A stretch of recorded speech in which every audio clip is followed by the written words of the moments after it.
Hey everyone, it's time for some more Monster Hunter, and today we're going to be fighting the Great Jagras. Now, I do have another save file, and in that save file, I have like 90% completion in the game. I don't know, maybe like 85% at this point with all the new additions. I believe whenever I actually properly stopped, it was after Frostfang Barioth, and I think it was around the time Elatrion came out, because I did Behemoth, I did Namiel. I think Namiel is kind of where I petered out with this game, but I know I didn't do a poll for yesterday. That's my bad. I'm going to have a poll set up for today as soon as I get this video released.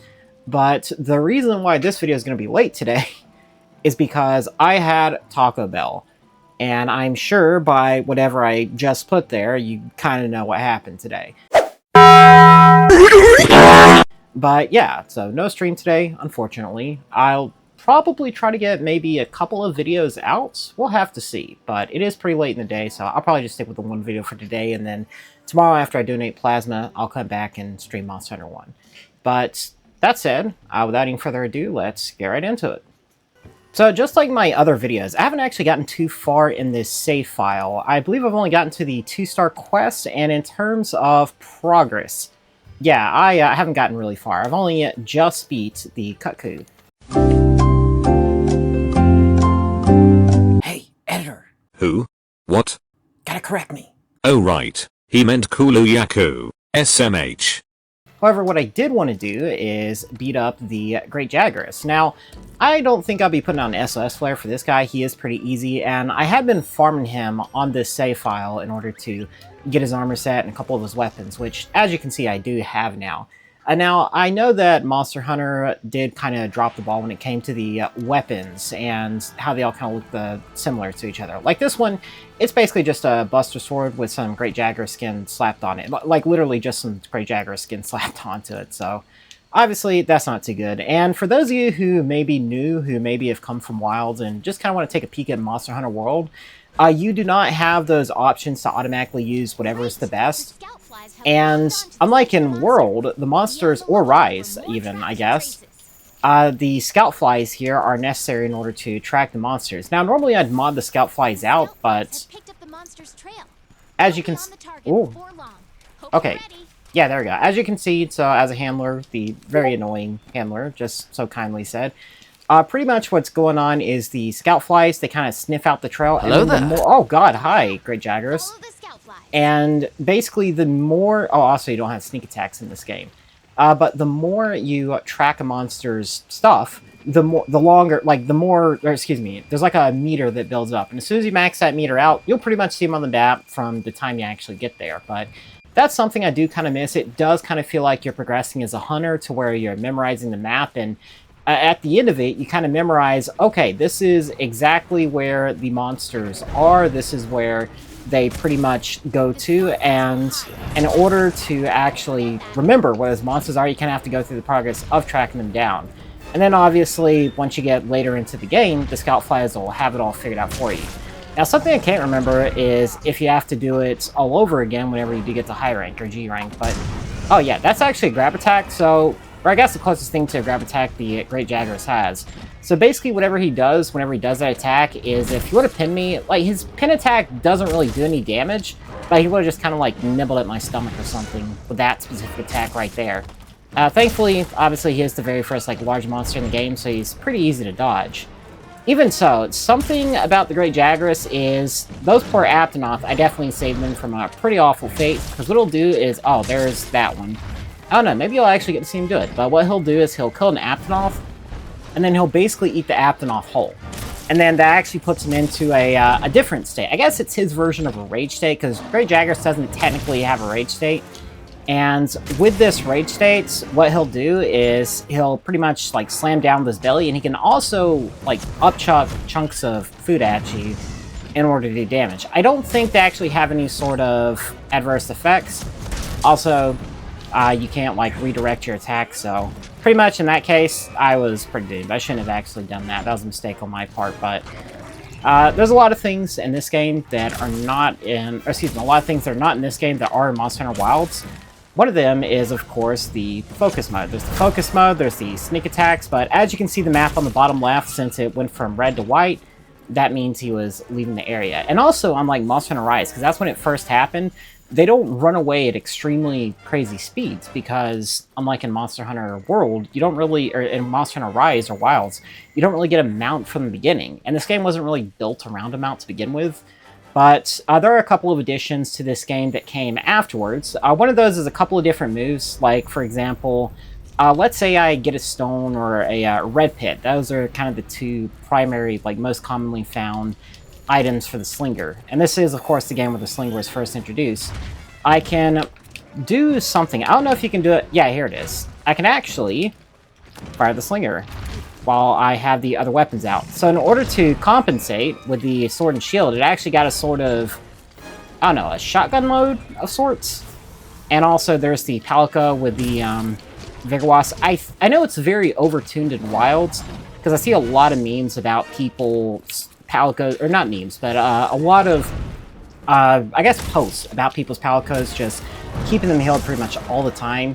It was a lot more sparse in this game, and something that was a meme from Monster Hunter World, basically, is probably the reason why I got overtuned so much, is that people were constantly complaining that the Palico would use the Vigorwasp on them right as they died, or right as they were about to die, and they pretty much Vigorwasp their dead body. But another thing the Palicos can do is they can actually revive you at times. I don't remember if that's something that carried over to Wilds, because obviously I didn't die enough to be able to see for myself, but that is something that can happen in this game. I just don't remember if it happens from the offset, or if it's something that you kind of have to build up to. But, oh, there we go. Yeah, there we go. That's what I love to see. Oh, but I'm gonna miss it. Yeah, that's really tragic. That was a great opportunity, too. But, obviously, you can tell I'm not really, like, a primarily greatsword user, because unlike most greatsword users, I don't fully commit to the charge attacks all the time. Puke, unlike the Great Jagras, since the Great Jagras is the first enemy doesn't usually have a reward that can stun you, but the Puke does. I believe he's the third monster on the list, and he also has poison attacks. But as far as the Great Jagras goes, he's pretty simple. He's a pretty simple guy. He doesn't really have a grab attack. He's actually already poisoned, which surprises me. His poison tolerance must be really low, but I guess that does track for, like, the weakest monster in the game. Now, this game was also the first one to introduce Turf Wars, and so because of that, oh god, there we go.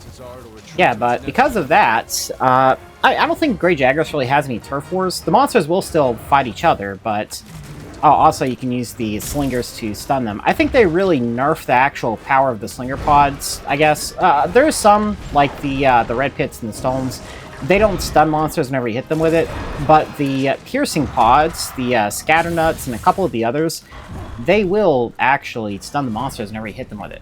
So I could hit Great Jagras from all the way over here, potentially. Not quite. And if I would have hit him, he would have been stunned. And I don't think, like, there's some monsters later in the game that are resistant to it, but Great Jagras is definitely not one of them, especially not the low-rank version. But when it comes to Monster Hunter World, this game is actually really special to me. This is the game that got me into Monster Hunter, and it was at a time in my life where I was feeling pretty low, but I saw this game, I saw like, oh wow, you can kind of just play with other people, and I was disappointed that there weren't NPC allies you could play with, but I'd already tried, for example, Monster Hunter 4U, I've tried Monster Hunter 3U, I think I played a little bit of Monster Hunter Tri on my cousin's Wii a long time ago. Oh, that was a mistake. But, yeah, I also played Freedom Unite, the demo, on my PSP. Absolutely terrible at that. I also remember not knowing the difference between Freedom and Freedom Unite. I thought they were basically the same game because, obviously, they're on the same engine, but Freedom Unite obviously has a little bit of extra stuff compared... Oh, not a little bit extra. There's obviously a lot of extra stuff, but I mean, like, purely in terms of the actual combat. There's a little bit more to Freedom Unite than there is to Freedom as well. You know, obviously, you got the Sword and Shield, which you can use items with the weapon drawn and everything else, but as I was saying, this game, you know, it was the first one to actually beat through to the end and took seriously.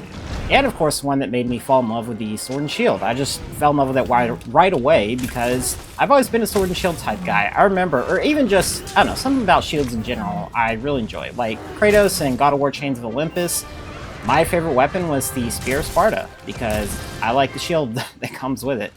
And I remember always wanting, you know, playing God of War 2 when I was a wee lad. I remember always wanting to have a shield with the Blade of Olympus. I always thought that would have been so cool with Kratos, but that's pretty much the Great Jagras. He is really weak and really simple. He pretty much has no mechanics besides the glutton mode, I guess. I don't know what else to call it.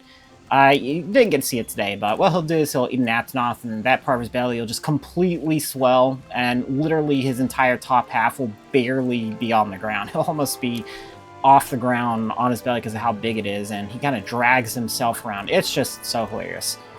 I do think it's funny seeing Puke here, though. So, oh yeah, let's actually get a grab here. YOLO, why not? Fuck it, we ball. But I wanna see if okay, I won't be able to break this thing in time because it's gonna take a moment. Yeah. Oh, that's really interesting. So how's that gonna work? Oh, that's funny. It's gonna yeah, okay. It knocks. Oh, he just keeps going. No, that reminds me of a comment I saw on YouTube. I didn't hear a bell, Chief. Put me back in. Yeah, it's like I said yesterday, hunters pretty much have no chill, and I think that's hilarious. Alright, that's going to be it for me. Thank you everybody so much for watching. If you liked the video, leave a like on it. Comment down below on how you feel about Monster Hunter World. When did you get into the series and actually, like, what was the first Monster Hunter game you actually beat? And what led you to falling in love with Monster Hunter?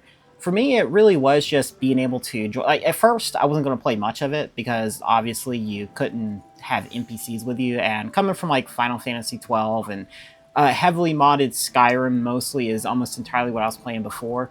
I just like having games where I can explore this big open fantasy world with a bunch of NPC followers or even real people. That's really what made me fall in love with it. It's just so many people like joining me off the SOSs.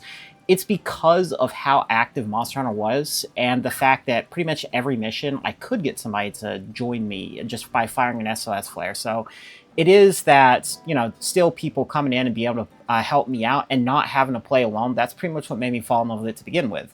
And then obviously as time moved on, I learned to appreciate being able to solo stuff and playing on my own and actually enjoying the game by myself at times, just like now. But yeah, if you liked the video, leave a like on it, comment about where you got in the series, and subscribe if you want to see more content like this. And if you want to support the future of the channel, check out my Patreon, linked in the description below. You can support for as little as $1 a month, and that money will mostly go towards feeding my dogs. So I do appreciate y'all, and I want to thank everyone for the support I've been getting lately. It really means a lot. That said, thank you everybody so much for watching, and I'll see y'all next time. Bye now.